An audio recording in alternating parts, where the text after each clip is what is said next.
I'd like to call the work session order for September 16, 2024. City Clerk, lead roll call.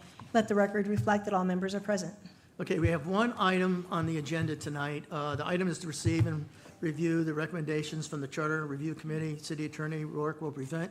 And if you'd all wait till the end for questions, let them get through their whole presentation and we can open it up for questions after that. Okay? Okay, thank you, Mr. Mayor, members of the council. My name is Rourke Massey. I'm the city attorney.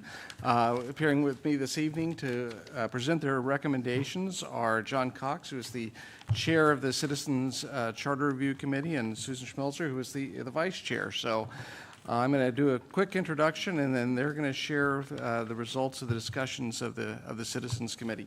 We invited other members of the committee, and we have a few in attendance this evening. So. Okay.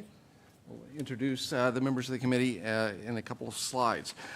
Just as a quick introduction, a city charter, as we all know, there's a couple of ways to organize this and run a city in the state of Arizona. You can organize under the Arizona statutes, which are controlled by the state legislature, or you can go through a city charter process, which the city of Goodyear chose to do back in 1987. A charter is the organic law of the city. It's basically the city's constitution that spells out how the city is going to operate utilizing home rule or local control. The city went through that process first in 1987. The city electorate elected a board of freeholders, which were representatives of the city that had to be elected by the citizens to get together and draft the first city charter, which they did. The board of freeholders presented the charter to the citizens at a vote in 1987, which was approved, and which is approved by the governor following that initial election. So since 1987, the city of Goodyear has operated under its city charter. There are approximately 20 charter cities in the state of Arizona. So it's a minority of cities in Arizona that have chosen to operate in this process. We've amended the charter several times throughout our history since 1987, first in 2004, which is kind of a major amendment process. 2019, we amended the charter to adopt the consolidated election schedule as mandated by the state. And in 2021, we went through another major amendment process. This year, at council direction, we put together a city charter committee, a citizens committee. The members are, as we said, John Cox, Susan Schmelzer, Fran Fee, David Holm, John Kish, Robert Payne, and Rhodey Purcell. And we had meetings on May 7th, May 14th, and June 11th. It's more of a consolidated process, but we kind of had a focused review of several charter areas that they took a look at, mainly looking at preserving local control. We had a limited review looking at preserving local control issues, taking another look at the Citizens City Council Compensation Committee and that process, and then looking at some administrative authority issues. I think can you go back one slide? Yeah. I think I prefaced earlier that we did look at the charter back in 2020. We got interrupted by COVID in the middle of that process, but we met over a 7-month period, and that was a cover-to-cover review of the charter, going line by line throughout the process. This process was a little bit more focused on those 3 areas that I referenced just a minute ago.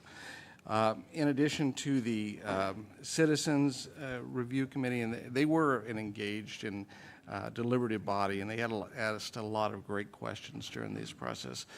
We did have support. Winnette assisted the committee, and Darcy, myself, Keeney attended all of the meetings. So we had subject matter experts involved. Katie Wilkin appeared and talked about the land use issues that you're going to see in the recommendations. Lyman appeared and talked about the Council Compensation Citizens Committee, and then Jared Askelson, the finance director, in talking about the finance issues that were presented to the committee. So again, met over three different meetings, had good discussions, and the committee is going to present 4 of their recommendations to you this evening.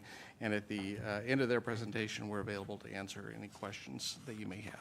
Okay. With that, I turn it over to the chairman, Mr. Cox. Well, first of all, I just want to say that we just had a wonderful team that was assembled to lead this effort. And we were guided with staff to bring us through when we took a look at 4 areas. Administrative authority, taxing authority, planning authority, and then, of course, the last one was council compensation. The first one we want to share with you is from Article 4. And this amendment that we're recommended shifts authority to organize departments from the city council to the city manager. This authority is offset by the city council's approval of the budgets and the policies.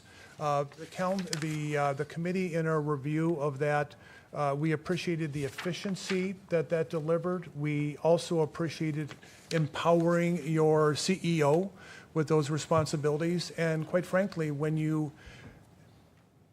15 years from now, when you're going out to get a new city manager, 20 years, it will be a good recruitment tool for people to know what kind of trust there lies between a council and your CEO. So we recommended unanimously in favor of that. The second area that we took a look at was from Article 6, Section 2. And this essentially, and there's a couple of these that all they do is specify and clarify what's already in the charter. And this is regarding transaction privilege taxes. And it's a little more specific in terms of what areas it covers. And most specifically, I know a point was made that we wanted to touch on residential real property rental taxes. So that is included now in this language and was supported unanimously by the committee. The third area we looked at was Article 6, Section 5. And again, this is another just a simple clarification. Bond elections are to be decided by simple majority, as well as approval to issue bonds by the city council will be done by simple majority. So a lot of things that we're just simplifying and clarifying in the cities, if you will, mini constitution. So with that, I will hand it over to Susan. Okay, our next proposed amendment has to do with the city land use and planning authority, reserving the authority by the city council by simple majority vote to establish land use and development regulations. And basically this would be consistent with the city's adopted general plan, zoning ordinances, architectural design, and site plan regulations and standards. And the purpose of this essentially is to avoid any potential negative impact if there's any future legislative action. So it would safeguard the city regarding that. The next has to do with the city council compensation. And I've had the privilege of being the chair of this committee since its inception, and even before when it was just an ad hoc committee. So I've had experience using all different frames of reference and methods in coming up with proposed compensation. We propose to retain the compensation committee and its process, particularly meeting every 2 years to evaluate the current compensation of the mayor and the council. And we would propose amending our recommendations to include not just compensation, but also benefits. And we would continue to look at comparable cities. However, we haven't limited it to just our comp cities. We've looked at issues such as economic growth in the city of Goodyear relative to other cities, I suppose. We've looked at rate of inflation and other economic factors having to do with current compensation, past compensation, future compensation. The two in particular changes that we're proposing is to, one, bring benefits into the discussion, not just actual hard dollar comp, consistent with what city employees are able to receive, and eliminate the 5% cap before we go to the voters. What we saw last go-around is it just doesn't get us far enough relative to the growth over time. And to go to the voters for anything above 5% would just be burdensome. So we propose to eliminate that cap. I think our evaluation includes enough of factors and enough thorough analysis to support any of our recommendations. And we would propose that the council either accept or reject the committee's recommendations without any proposed changes. So either a yes or no vote. So. Yeah, that was the 4 areas of recommendations that the committee made. Get the next button for me. If council were to give direction, we would move forward with drafting language to bring to council to refer those 4 items to the May of 2025 ballot. It'd be a special election called for consideration of the charter. We anticipate there'll be 2 other items on the ballot at the time as well. Anticipate there'll be 4 ballot questions, breaking this into 4 different areas that would be referred to the voters. So moving forward, we would come back to council. It says November, it could be October with finalized language. And we work with Maricopa County to draft the final ballot language to be placed on the ballot. Then be working with the city clerk's office on completing the publicity pamphlet in advance of that May 2025 election date. Special election, the public will have the opportunity to submit arguments for and against the ballot measures. This slide kind of highlights that process. And the deadline would be February 19th of 2025. And next slide, we'll be working, of course, with our communications department and the city clerk's office to put together informative materials for the public so they have full disclosures as to what these items actually are. And we, as we do on any election. I think that is the website for future elections. We're not going to have this up for a while, but that's where the public could look for election as far as the ballot materials. And I think with that, we answer any questions council may have. Okay, before we get started, just one general question for you. I know the goal was local control, okay? And I guess the question for the attorney is the whole idea is to try to shore up some of our language. So in case we get in a spot with some legislation or whatever that is detrimental to our city, that we have a fighting chance of maybe winning it up the line. Do you feel a little more comfortable, we're in a better position with some of these changes if we find ourselves in that position? Well, that was the goal. It was to preserve that local control and to preserve the status quo of some of these items, especially regarding finance and regarding land use. We've seen over the last couple of years the loss of the residential rental tax. Our charter had very general language about our powers as far as taxation. So if you have specificity as far as preserving those powers for the local government, I think it gives you an argument should we have those areas questioned in the future or initiatives put on the city by the legislature. So that's one of the items. So it's also preserving this process. If you start looking at the finance, I mean, currently it's a bond election is satisfied or approved by 50% plus one of the citizens. But you've seen some bills over the last couple of years trying to raise that. Okay, you need 60% of an election result in order to get your bonds approved by the city. So it's really trying to preserve that local control, the status quo of the current legal landscape, and then, you're right, give us tools in the toolbox to assert our rights under our charter and our local control should these things come up in the future. Yeah, my hope is, and I'm no attorney, got one right here to the left of me, but that vote of the public and the people, Mary, carries a little more weight, I'm hoping, than a group of legislators. That's my hope. Again, no attorney, but I'm hoping that the language you've drafted kind of help us along those lines. And I wouldn't be surprised if you hear from a few other cities if this thing passes, because they're looking to do the same thing. So with that, open it up. Who wants to start? Go ahead, Vice Mayor.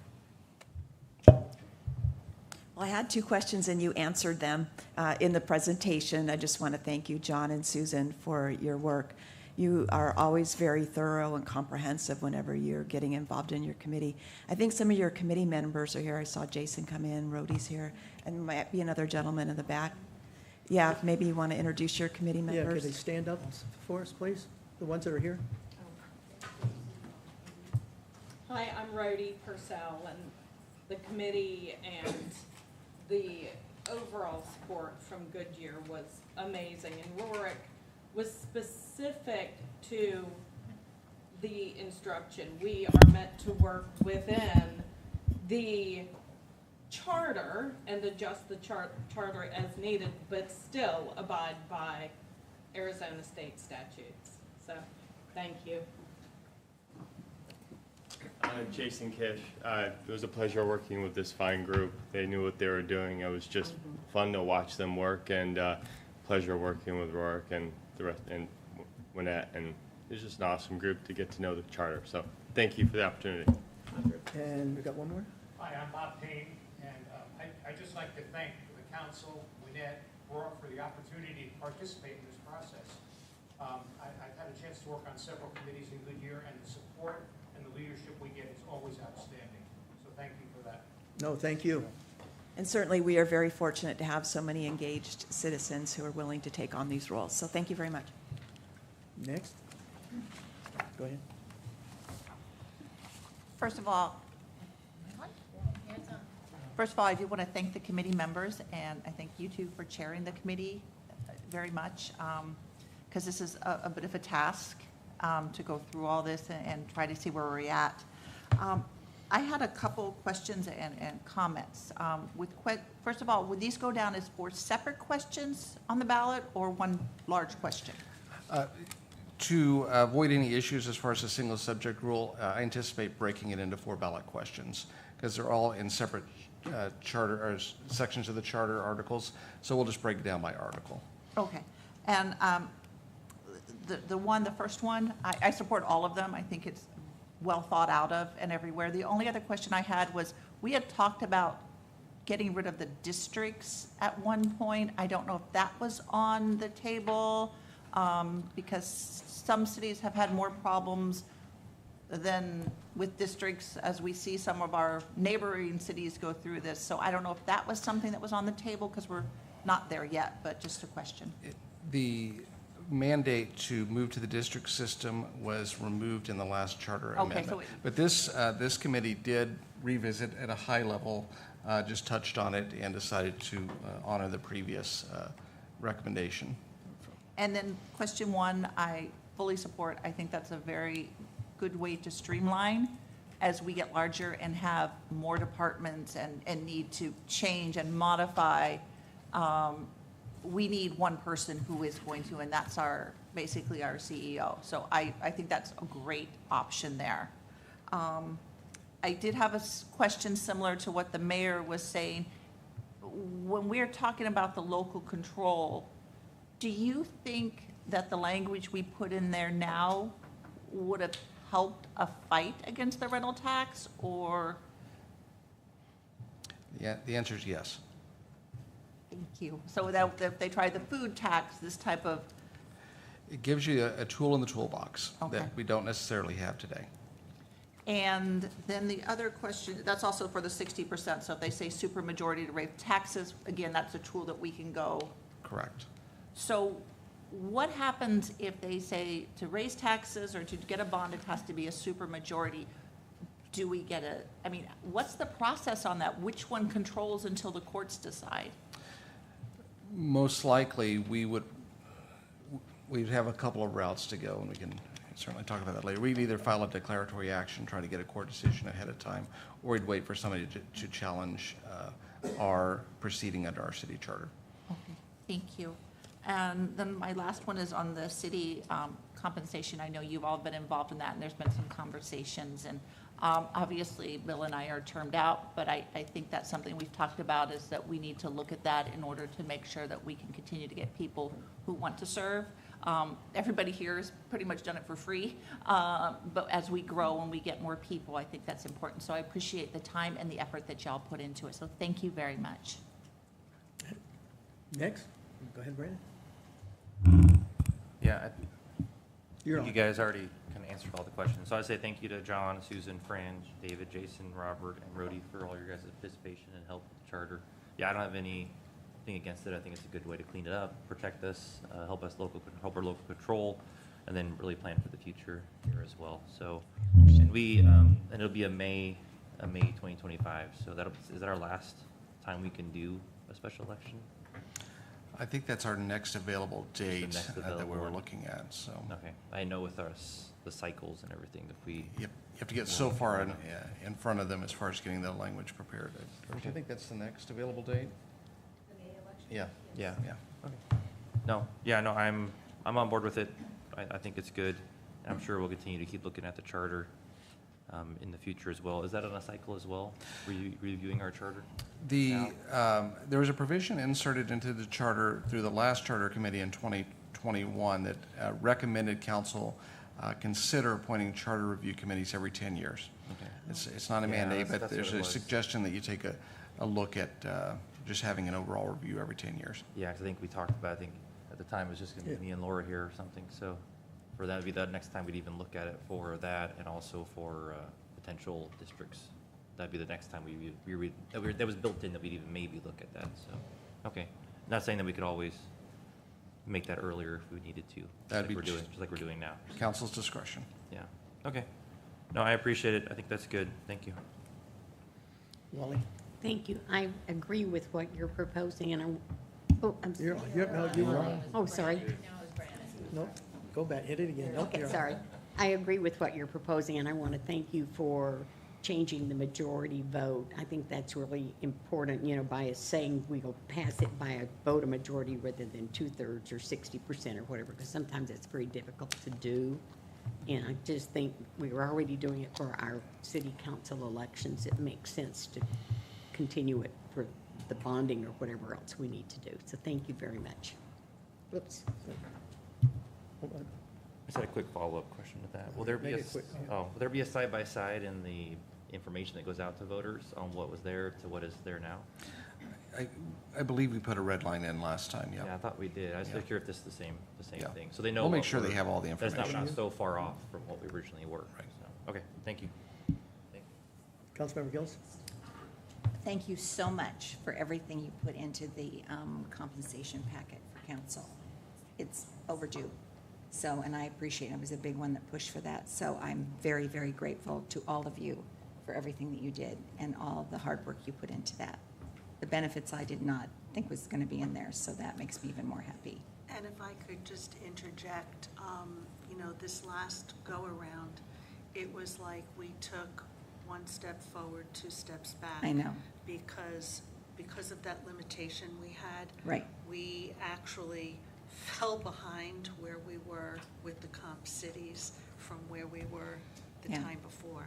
But So- it doesn't matter. I just say thank you for what you've done. You put a lot of time into it. So thanks so much. I appreciate it. Councilmember Stipp? Thank you. I know that this is a huge undertaking. And I couldn't figure out why I wasn't here for the kickoff, and then it finally dawned on me it was the big birthday trip. So I think that's why I was gone in February. So, Is that your 39th, Bill? yeah, I can't say 39. I busted my mom one year for saying 39 2 years in a row, and she never let me forget it. So, but I have some kind of the generic what-if questions. So, if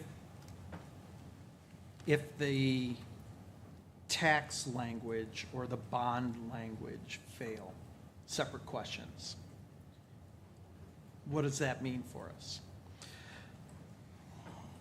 It means we still continue to follow the law as it currently stands, which fundamentally there's not a lot of change right now. We just don't have that specificity in the charter that allows us to make that local control argument should the legislature make a substantive change to the law away from the current status quo. Currently, in a bond election, you need 50% plus one, but we've seen some bills that have increased that percentage. So absent specific charter language, you know, the argument is you have to follow the state law on that. So currently, it's a status quo, but we're trying to be a little prospective. So we just kind of, we have the authority right now. We're just looking to, I just kind of want that out in the public. We still have the authority. We do, absolutely. We're just writing it into our charter with a little bit more specificity. And unlike other cities, we have the ability to alter those taxes at any time by a vote of the council. Correct. Some communities have it where they have to go to the public to vote. Correct. So a no vote on the taxation doesn't change that at all. It does not. And I think that's important for anybody listening, that the way that the charter is today, we have that ability to do it. What we're looking for is protection in the future. Correct. And I think that's an important takeaway from those that are watching this online and trying to figure out what is that, what are we trying to do here? Because it obviously gets very sensitive when we talk about giving council more authority to do more with taxes, but we're really not. We're just cleaning it up. It's preserving the status quo and preserving the local control on those issues. Yeah, so I think that part's very important. Once these are voted on and assumed successfully in May, is there a 30-day waiting period? How long does that take before this becomes effective? It actually has to go to the governor, and the governor has to sign off on it. And that can be a quick process, or it can be a lengthy process. I think last time, it's about 3 months, yeah. Has she signed Litchfield yet? Yes. And how long did that take? That took a lot longer, but because they were new, I think. Okay. Right. So and I think the reason that I'm kind of driving down that road is we have a successful bond election in May. The legislature is doing whatever it does. And there is adverse action within that legislative body. Is there a world in which their legislation supersedes what happens with this if there's a delay in her signing it? I think regardless, in that situation, we would still assert that we have a valid city charter, and that's a matter of local control, and we would assert that our charter controls. With the new language? Yes. Okay. Because I think that as we peer into a crystal ball, it's either completely black or we try to figure out what's happening legislative-wise. So I think getting that out up ahead is kind of important. The other just kind of FYI on council compensation, we have now a number of clients in the valley that are looking at council compensation valley-wide. And when we start talking about peer cities, there are some that are talking about significant council raises. So I think those of you that are left and those of you that are coming on that are listening, be prepared for this first visit to be a gigantic raise.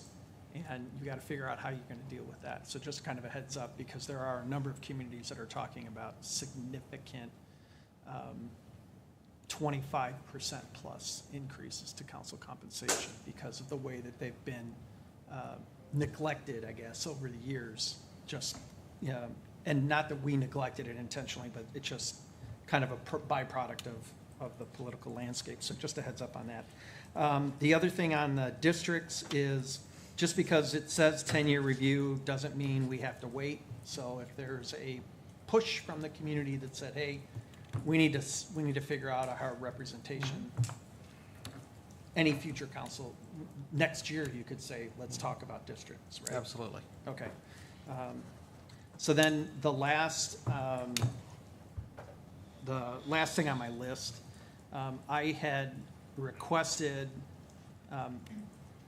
because I missed and wasn't realized where things were much later, that we look at the signature requirements for nominating petitions. I think we found in this last election, and again, Sherry and I are not having to do that again, that the numbers are almost prohibitively high to gather signatures, and I'm going to look at the vice mayor who just ran this last one. So I asked that the committee look at that. It did not happen, but staff had worked on it meantime, so I think I would like to see that come back to us in the right form. So, Roar, can you talk about what does that look like? And Well, typically, the state statutes would control the signatures provisions, but the statute does allow for the city to enact an ordinance that at least reduces that moving forward. It doesn't completely solve the issue, but it says this city that conducts nonpartisan elections may provide by ordinance that the minimum number of signatures required by a candidate be 1,000 signatures or 5% of the city vote, whichever is less. I know we're bumping up against that 1,000, but as the population increases, as voter turnout increases, that minimum number is going to continue to rise, as you probably have recognized. This at least allows to put a cap on that. And we can certainly bring that forward to council if you'd like to explore that in pretty short order. And the 1,000 is in the state statute? It is. They dictate the minimum number of? They do. Unless your district did? Right. Yes. Yeah. Well, yeah, I just look at anybody, like Buckeye, like Glendale, like, yeah, but I think when we look at that, when you look at running, when you look at running a campaign, the worst part about being an elected official is gathering signatures. It's not sitting up here making difficult decisions. It's out there getting 1,500 signatures. So as an outgoing, unaffected individual, I would like to suggest that we ask the staff to look at bringing that ordinance forward, that we can make that change. And I would look to the peers here. I realize we're not voting on that, but just a nod of heads to help bring that forward. But Yeah, I think that's something we can look at. The only thing I would mention is with the state statute at 1,000, we had 6 people run in this last election, and every one of them were able to get over this 1,000. So I personally don't think 1,000 is unreasonable, and I'm gonna have to do it next time. So, and you always got to get a certain percentage over, but the state statute says, I don't see why you couldn't come back with a, ordinance that puts that in, because as we grow, that 5% is going to be 1,200, 1,500, 1,800, et cetera. So, 1,000 is in my view, a reasonable number to cap, because it's just going to get larger as you go on and do this. So, just kind of nod of heads. Does anybody have a problem looking at that? Okay. I think you got enough direction there. Okay. and just, while you've got 2 on the council that are not going to be impacted by this, I would ask that we get this done by the end of the calendar year. I agree, so that you guys can participate on it. Well, but not only that, but just, you got 2 that aren't going to be affected. I know. So it, I think makes that clean. And again, we talk constantly about the citizen volunteers that we have and everybody that served on this committee. Just thank you so much for doing that. And who knows, maybe one day I'll be a committee member, but thank you. Well, with that, just to kind of close it up, don't want anybody to go anywhere because we've got something else after that. But again, I think one of the greatest attributes that we have in this community is residents stepping up and volunteering to do a variety of duties, whether it's Make a Difference Day, whether it's volunteering at various departments, but sitting on a committee like you're doing. And again, we're all grateful and very thankful for all you stepping up and doing that. I'm sure there's others, but I don't know of any city that has that degree of participation in the community that we have. And, you know, it just brings pride and joy to all of us to see you all stepping up to that. And again, bottom of our heart, thank you very much. With that, council, not go anywhere. We have another special meeting. No further business. This one's over.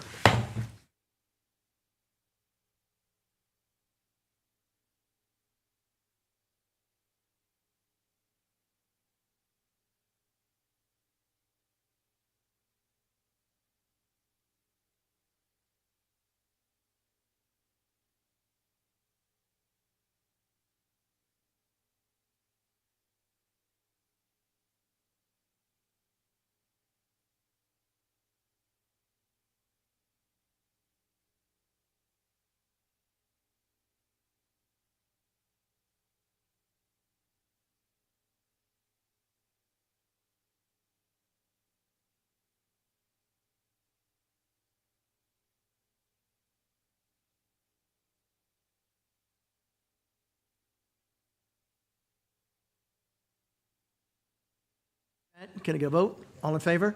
Aye. Opposed? Ayes have it. So we're going to need, what, about 10 minutes to set it all up? We will Okay. need to just clear I know, here. clear all this We're going to out. leave everything the same here, Okay. so, yeah. Good to go home. Yeah, we just stay here.